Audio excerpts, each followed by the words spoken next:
தேவன் விரும்புகிற வாழ்க்கை என்ன? அன்பு செலுத்துகிற வாழ்க்கை. அல்லேலூயா. தேவனிடத்தில் அன்பு செலுத்தணும், மற்றவர்களையும் நேசி, அவர்கிட்டயும் அன்பு செலுத்து. அதுதான் கர்த்தர் விரும்புகிறார். நல்ல சமாரியன் கதை. ஒருவன் அடிபட்டு திருடர் கையில் அகப்பட்டு அவனை விட்டுட்டு போயிடுவாங்க. அவன் சாகிற கண்டிஷன்ல இருக்கான். ஒரு ஆசாரியன் வருவான், தேவனுக்கு ஊழியம் செய்யற ஆசாரியன், ஒரு உதவியும் செய்யல. லேவியன் வருவான், பக்திமான், வேதத்தை அறிஞ்சவன், அவனும் ஒன்றும் செய்யல.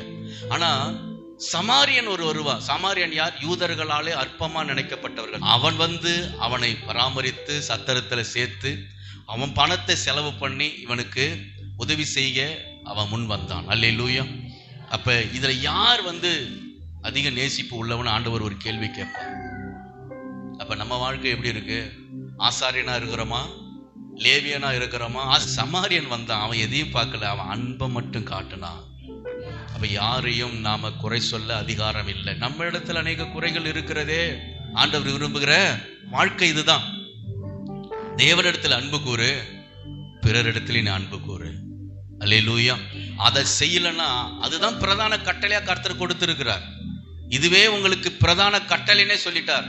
உன்னை நேசிப்பதை போல பிறரை நேசி